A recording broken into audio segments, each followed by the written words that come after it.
చెప్పండి. రవి గారు, మీకు మాతో పాటు ప్యానెల్లో ఉన్నటువంటి మిత్రులకు, బమ్మెర రామూర్తి గారు. రామ్మూర్తి గారికి, అదేవిధంగా యోయో టీవీ వీక్షకులకు అందరికీ కూడా శుభ సాయంత్రం. మీరు పెట్టినటువంటి చర్చ స్వాగతించాల్సినటువంటి చర్చ. Thank you sir, thank you so much. ఇప్పుడు ప్రధానంగా ఎందుకంటే మీడియా అనేది సమాజం కోసం పనిచేయాలి. ముఖ్యంగా ఉన్నటువంటి సమస్యలను పరిష్కారం దిశగా తీసుకుపోయడానికి మీరు చేస్తున్నటువంటి కృషిని నేను ముందు అభినందిస్తూ, థ్యాంక్ యూ సార్. మిత్రులు కుమార్ గారు, ఇంద్రనాయక్ గారు ఇద్దరు కూడా వాళ్ళ ఆవేదనను, మెరుపు దాడి నిన్న మొన్న అక్కడ జరిగినటువంటి దాని మీద వారి యొక్క ఆవేదనను, వివరణను ఇచ్చిండ్రు. అదేవిధంగా అంతకుముందు ఎలక్షన్స్ ముందు కాంగ్రెస్ పార్టీకి వారు చేసినటువంటి సేవను, కాంగ్రెస్ పార్టీ అధికారంలో తేవడం కోసం వారు పడిన తపనను తెలుసుకుంటూ వారికి జరిగినటువంటి కార్యక్రమానికి బాధను వ్యక్తం చేస్తూ వాళ్ళు మళ్ళీ ఉద్యమాన్ని నిర్మించుకోవాలి. ఫస్ట్ టైం మీరు ఆ మాట అన్నారు. ఇంతవరకు ఏ కాంగ్రెస్ నాయకుడు ఆ మాట అనలే. మీరన్నా వాళ్ళని అప్రిషియేట్ చేశారు పాపం. అధికారం రావడం ఒకటి ఏంటంటే, ప్రభుత్వాలు, పార్టీలు ప్రజల కోసం, సమాజం కోసమే పనిచేయాలి. కేవలం మన అధికారాలు, హోదాలు, దీనికి ఉన్నటువంటి ఆర్భాటాల కోసం కాదు. It's a basic thing that everybody has to hind over on that. నేను దాని గురించి 100% ఉన్నది. అయితే కాకపోతే ఇక్కడ కొన్ని నిజాలు, ఇప్పుడు రామ్మూర్తి గారు చెప్పేటప్పుడు వారి సమయంలో ఇచ్చినటువంటి ఉద్యోగ నియామకాల గురించి కానీ, జరిగిన పరిణామాల గురించి కానీ చెప్తారని అనుకున్నా. వారు మమ్మల్ని ఆయన అన్నసాడు సార్, మేము చేసిన తప్పిదాలకే మేము ఓడిపోయాం అని ఆయన క్లారిటీ ఇచ్చాడు. ఆయన రామ్మూర్తి గారు మంచి విఘ్నులు. వారు హైదరాబాద్ కాన్స్టిట్యున్సీలో కాంటెస్ట్ చేసినటువంటి వ్యక్తి. మనం అనేక డిబేట్లలో మీ స్టూడియోలో, అనేక స్టూడియోలో మేము కలిసి పార్టిసిపేట్ చేసినాం. దాని గురించి అంటే సీనియర్ నాయకులుగా వారు ఒక సామాజిక కోణం ఉన్నటువంటి వ్యక్తి. వారు ఒక సామాజిక స్టూడెంట్, సామాజికమైన కోణం ఉన్నటువంటి వ్యక్తి. దీని మీద కొంత విస్తారంగా వివరణ ఇస్తారని నేను ఎక్స్పెక్ట్ చేసిన. కానీ రామ్మూర్తి గారు రాజకీయ విమర్శ చేసి పక్కకు తప్పుకున్నారు. సరే, ఇప్పుడు నేను విషయం ఏంటంటే, వీళ్ళు అడుగుతుంది న్యాయమైనటువంటి డిమాండ్. దీంట్లో ఎలాంటి అన్యాయం లేదు. 2 లక్షల ఉద్యోగాలు వారంటే సంవత్సరానికి 2 లక్షలు కాదండి, 1,95,000 ఉద్యోగాల కమిషన్ నిర్ధారణ చేసిన ఉద్యోగాలు ఫిలప్ చేస్తామని చెప్పిండ్రు. అంతకుముందు టీఆర్ఎస్ ప్రభుత్వం అసెంబ్లీలో పెట్టినటువంటి చర్చలో మీరు స్టేట్ గవర్నమెంట్, అప్పుడు ఉన్నటువంటి అపోజిషన్ పార్టీ అయినటువంటి భట్టి విక్రమార్క గారి నేతృత్వంలో ఉన్నటువంటి కాంగ్రెస్ అపోజిషన్ పార్టీ, ఇవి మేము వస్తే ఖచ్చితంగా ఇస్తామని ఆన్ ఫ్లోర్ చెప్పిండ్రు. చెప్పినటువంటి దాంట్లో ఇప్పుడు 58,000 పైచిలకు ఉద్యోగాలు రిక్రూట్మెంట్ అయింది. నోటిఫికేషన్స్ ఎవరు ఇచ్చిండ్రు, ఎగ్జామ్స్ ఎవరు కండక్ట్ చేసిండ్రు అనేది అక్కడ పాయింట్ కాదు. కాంగ్రెస్ ప్రభుత్వం వచ్చినాకనే రిక్రూట్మెంట్ అయింది. వాళ్ళు చేసిన ప్రాసెస్ మేము చేసినాం చెప్పట్లేదు, కంటిన్యూ ప్రాసెస్ కాబట్టి ప్రాసెస్ చేసినాం. అనేకమైనటువంటి నోటిఫికేషన్స్ వాళ్ళ కాలం లోపల, విమర్శ కోసం చెప్తలేను, ఓన్లీ ఇంట్రడక్షన్ కోసం చెప్తున్నా.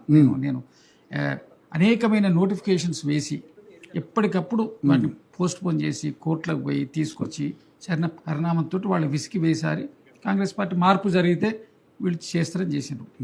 పెండింగ్ ఇష్యూస్ అన్నీ కూడా తీసుకొచ్చి 58,000 ఉద్యోగాలు. ఇప్పుడు డిఐసి ఒకటి మేము వచ్చిన తర్వాత కొత్తగా చేసినటువంటిది 11,000 ఉద్యోగాలు. మేమే ఎక్కువ క్లెయిమ్ చేసుకుంటలేము. ఇది చేసినాం. ఇప్పుడు మొన్న రేవంత్ రెడ్డి గారు మాట్లాడుతూ ఎస్ట్లో చెప్పింది, మీరు చెప్పినట్టు 19,000, 20,000 ఉద్యోగాలు ఖాళీ ఉన్నా ఒక విడతలో 5,000 ఉద్యోగాలు మొదలు చేస్తామని అన్నారు.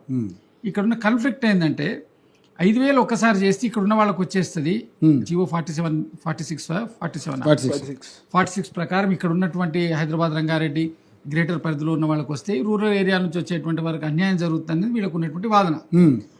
నేనేమంటున్నా, మీరు ఈ మెరుపు దాడి, ఈ ఉద్యమాలు చేసేయడానికంటే మొదలు ఒక ప్రజాస్వామ్య ప్రక్రియలో మీరు డెలిగేషన్స్ పై మంత్రులను కలవండి. కలిసినము కాలేదు అంటారు. 46 రద్దు కోసము ఇప్పుడు ఒక మూమెంట్ వచ్చింది ఇదివరకు అంటే. ఇప్పుడు కూడా మళ్ళీ ఒకసారి ప్రయత్నం చేయండి, 46 రద్దు చేయమని అడగండి. ప్రభుత్వం సానుకూలంగానే ఉంది. బట్ కాకపోతే టెక్నికల్ ప్రాబ్లమ్స్, ఇష్యూస్, వీళ్ళు చెప్పేటువంటి దాంట్లో ఈ బ్యూరోక్రసీ కొంత దీంట్లో ఉంటుంది పాత్ర. అక్కడ ఉన్నటువంటి ఇప్పుడు పోలీస్ డిపార్ట్మెంట్ టోటల్ ముఖ్యమంత్రి గారు నేతృత్వంలో ఉన్నా, ఇంకొక మంత్రి ఉన్నా, అక్కడ డిపార్ట్మెంట్స్ వాళ్ళు చేసేటువంటి దాని మీదే ఉంటది. ఇప్పుడు ఆర్టీసీ కూడా రిక్రూట్మెంట్ పోలీస్ డిపార్ట్మెంట్కే ఇచ్చిండ్రు. ఆర్టీసీ డ్రైవర్స్ రిక్రూట్మెంట్ చాలా డిలే అయిందని అక్కడ నుంచి కూడా ఇబ్బంది వస్తుంది. అంటే ఇక్కడ ఒక సిస్టంలో కొద్దిగా ప్రాబ్లం ఉన్నది, ఉన్నమాట వాస్తవం. ఈ సిస్టంలో ప్రాబ్లం ఉంది, వీళ్ళకి ఇబ్బంది అవుతుంది, ఎట్ ఏ టైం 20,000 ఉద్యోగాలు అనేది నోటిఫికేషన్స్ వస్తే కొంత వీళ్ళకు రిలీఫ్ వస్తుంది, ఎన్న మీద నీళ్ళు చల్లినట్టు కొద్దిగా కొంతవరకు ప్రశాంతం అవుతారు. అది ప్రభుత్వానికి కూడా మంచిది. కాబట్టి నేను ఇప్పుడు మీరు ఇంత సీరియస్గా ఇష్యూను దృష్టికి తెచ్చారు కాబట్టి మీరు దీని మీద సానుకూలంగానే ప్రభుత్వం స్పందిస్తుందని భావిస్తున్నా. స్పందించడానికి మా వంతు కూడా మేము ప్రయత్నం చేసి మా పిసిసి ప్రెసిడెంట్ గారికి చేయడం చేస్తాం.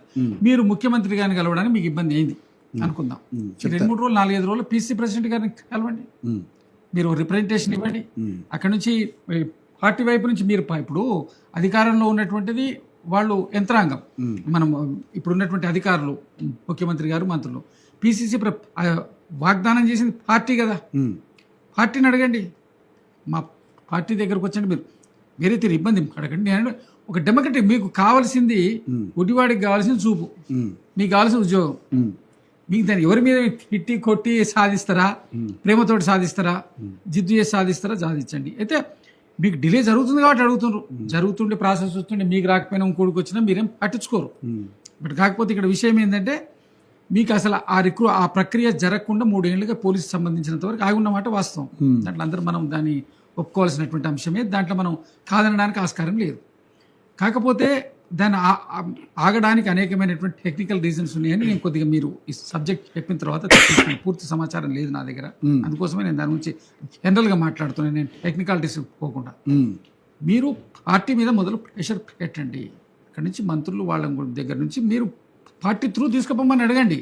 ఇప్పుడు ఏమంటున్నాం, మీకు మేము పని చేసినాం, మీరు రండి మా కోసం చెప్పండి, ఈ రిక్రూట్మెంట్ మేము అడుగుతుంది ఏం లేదు, మాకు ఉద్యోగం ఏమని అడుగుతలేము, 20,000 19,000 పోస్టులు ఏమని అంటారు, దానికి పిలుస్తారు, మాట్లాడతారు, దానికి ఒక సయోధ్య కుదురుస్తారు. మేము కూడా కాబట్టి కోఆర్డినేట్ చేస్తాం, మీ అంశం మీద కోఆర్డినేట్ చేయడానికి నేను కూడా ప్రయత్నం చేస్తాను వ్యక్తిగతంగా. నా పాత్ర ఇస్ వెరీ లిమిటెడ్ నాది, అయినా నేను I will try my level best. మీరు రండి, వచ్చి మాట్లాడండి, మాట్లాడి దాని సానుకూలమైన మార్గం చేయండి. ఎవరన్నా వేరే వాళ్ళ ట్రాప్లో పోయి మీరు గినక పోయి కేసులు పెట్టుకొని మీరు గినైతే మీ జీవితాలు పాడవుతాయి. నేను వ్యక్తిగతంగా నాయక్ గారికి కానీ మన కుమార్ గారికి కానీ నేను ఇచ్చే సజెషన్ ఏంటంటే, అగ్రెసివ్గా పోయి మీ జీవితాలను పాటు చేసుకోకండి. చేసుకుంటే ఇప్పుడు రేపు ఎవరో లబ్ధి పొందుతారు, రేపు మీరు వాళ్ళని చూసి మేము చేసిన పోరాటం చేస్తే మీకు ఉద్యోగాలు వచ్చినాయి, మేము ఇట్లా అయినామని మీరు బాధపడతారు. మీరు కూడా లబ్ధి పొందండి, ఒక శాంతియుతంగా ఒక ప్రజాస్వామ్య పద్ధతిలో చేయండి. ఆవేశాలతో ఏ పరిష్కారం కావండి. మీరు కేవలం కన్సెన్సస్ కూర్చొని మాట్లాడుకోవడం ద్వారానే సమస్యకు పరిష్కారాలు వస్తాయి. మీరు అడుగుతుంది పెద్ద కానీ విషయం కాదు, 5,000 పోస్టులకు వేస్తారు, 20,000 ఇవ్వాలంటారు, 5 కాదు అది ఇస్తామంటారు, ఏదో దానికి సయోధ్య వస్తుంది. మీరు డిస్కషన్స్ చేయడానికి ఎటువైపు నుంచి ప్రశ్న కొద్దిగా మీరు ఆలోచనగా చేయండి, ఆవేశంగా చేయకండి. ప్రతిపక్షాలకు ఏముంటుందంటే గొడవ జరగాలి, రచ్చ జరగాలి, వీళ్ళంతా నిరుద్యోగులంతా కూడా టోటల్గా వీళ్ళు రెచ్చిపోయే ఇన్సిడెంట్ జరిగితే వీళ్ళు ప్రతిపక్షాల ట్రాప్ లో ఉన్నారంటారా మీరు? అంటే ఎందుకంటే వీళ్ళ మీద రకరకాల మాటలు మాట్లాడారు మీ కాంగ్రెస్ నాయకులు, ఏమని పీటీఎం బ్యాచ్ గాళ్ళని, వాళ్ళు డబ్బులు వారిస్తే వీళ్ళు ఉద్యమాలు చేస్తున్నారు, ఫేక్ ఉద్యమాలు చేస్తున్నారని. ఘోరమే సార్, నేను కొన్ని వందల డిబేట్లు చేశాను. ఒకటేంటంటే సహజంగా ఇప్పుడు నా ప్లేస్లో వచ్చి వేరే వాళ్ళు ఎవరు వచ్చినా ఆ విషయంగా అవే చెప్తారు, నేను అట్లా అనకూడదని అంటున్నాను. అది రాంగ్, ఎవరైనా తప్పది. ఎందుకోసం అంటే పేటీఎం బ్యాచ్ అయినా ఏటీఎం బ్యాచ్ అయినా వాళ్ళ పొట్టకూటి కోసం చేస్తారు. వాళ్ళు డిమోరల్ చేయొద్దు, మాట్లాడద్దు, ఇట్స్ రాంగ్. నేను దానికి ఏమి ఇప్పుడు వాళ్ళు పేటీఎం బ్యాచ్ ఇది ఎంత చేస్తున్నారని కడుపు ఆకలి చేస్తున్నారు. నీకు మనం వాళ్ళకి ఇంట్లో అన్నం దొరికితే బయట పోయి ఎందుకు చేస్తారండి? ఎదురుపుడు భోజనం ఎందుకు తింటారు? సాయిబాబా టెంపుల్ ప్రసాదం కోసం ఎందుకు వెయిట్ చేస్తారు? ఒకటి ఇవాళ మంచిగా ఆదాయం 25,000, 30,000, 40,000 రూపాయలు సంపాదించుకునే హైదరాబాద్లో బతకడం కష్టతరంగా ఉంది. ఇవాళ 5-6,000 10,000 బతకాలంటే అత్యంతమైన దుర్భరమైన పరిస్థితి ఉంటుంది. ఈ పిల్లలే అంటే నేను వేరే డిబేట్ కోసం చెప్తలేను, ఊర్లో 1,000 రూపాయలు దొరుకుతుంది రాజాలాగా బ్రహ్మాండంగా. కానీ మరి పిల్లలు ఎవరు చేయడానికి సిద్ధంగా లేరు. ఎందుకు సిద్ధంగా ఉంటారు సార్? చదువుకునేది ఉద్యోగం కోసం కదా. నిమిషం ఏంటంటే సరే డిబేట్ అయితే ఒకటే నిమిషం చెప్తుంది. ఇవాళ అగ్రికల్చర్ను కూడా మనం అదే ఫామ్లో చూసి చేయవలసిన ఆవశ్యకత ఉన్నది. ఎందుకంటే ఎంప్లాయ్మెంట్ టోటల్ గవర్నమెంట్ ఉద్యోగాలు ఇవ్వలేరు. ఇప్పుడు 20 లక్షల మంది ఉంటారు నిరుద్యోగులు, 2 లక్షల మందికి ఇచ్చేసినాం అనుకోండి, 18 లక్షల మంది ఎక్కడ పోవాలి? ఇది కంటిన్యూషన్ ప్రాసెస్. సరే ఇప్పుడు మనకి టాపిక్ కాదు, నిన్న మెరుపు దాడి ఇది చేసినట్టు నేను వీళ్ళను సానుభూతితోటే చూస్తున్నాను. ప్లస్ ఇంకోటి వీళ్ళని అవమానకరంగా కాదు, మీరు కేవలం నేనేమంటున్నా ఒక పద్ధతి ప్రకారం పోండి. ఈ మెరుపుదాడులు చేసి హల్చల్ చేస్తే ప్రతిపక్షాలకు అడ్వాంటేజ్ ఇది, మీ వ్యక్తిగతంగా ఏం కాదు. రైట్. మీరేం చేయండి అంటే మీరు 100% రండి, you come to our PCC president, మీరు కన్సర్న్ మినిస్టర్ దగ్గరికి, వాళ్ళు మీ పిసిసి ప్రెసిడెంట్ గారికి చెప్పి గాంధీ భవన్ పిలిపించుకొని మాట్లాడండి. రైట్. సరే, మీరు అన్నారు కదా అసలు అలాంటి ప్రయత్నాలు ఎన్ని జరిగినాయి కూడా వీళ్ళిద్దరు చెప్తారు. ఫస్ట్ కుమార్ నువ్వు చెప్పు కుమార్, ఏమేం జరిగింది? సార్ అడిగారు కదా, సార్ చేయలేదని అంటే మళ్ళీ చేయండి. వాళ్ళు అంటే అంటే ఒకటేనండి, ఒక ప్రయత్నం ఒక్కసారితో కాదండి. 4 సార్లు ఎగ్జామ్ రాసుంటారు వీళ్ళు, ఒక ఎగ్జామ్ ఫెయిల్ అయ్యాను వదిలిపెడతారా? మళ్ళీ రాయండి, కాకపోతే అందరం ప్రయత్నం చేద్దాం. కుమార్ అడిగినాం అయిపోయింది కాబట్టి మేము దాడి చేస్తాం, వ్యతిరేకం చేసి చేయండి. ఇప్పుడు ఈ ప్రభుత్వ విధానాలు నచ్చకపోతే మీకు ఇబ్బంది అయితే మీరు వ్యతిరేకం చేయొద్దని మేమంటే ఆగుతారా? మీరు లబ్ధి పొందండి అంటున్నా. వ్యతిరేకం అనుకూలం తర్వాత విషయం. ఫస్ట్ మీరు ఉద్యోగం సంపాదించుకునే ప్రయత్నం చేయండి. సంపాదించుకున్నాక మీరు లాభం చేస్తారు నష్టం చేస్తారు తర్వాత. దాని పేరు మీద కేసుల్లో విరికి మీ జీవితాలను రిస్క్లో పెట్టుకోకండి. ఇది ఒక మస్తు సిన్సియర్ అడ్వైస్, అంతకంటే పేరండి. కుమార్ అన్న, ఇప్పుడు ఈ ప్రభుత్వం మీరు అడిగితే చేస్తుంది అని చెప్తా ఉన్నారు కదా, మేము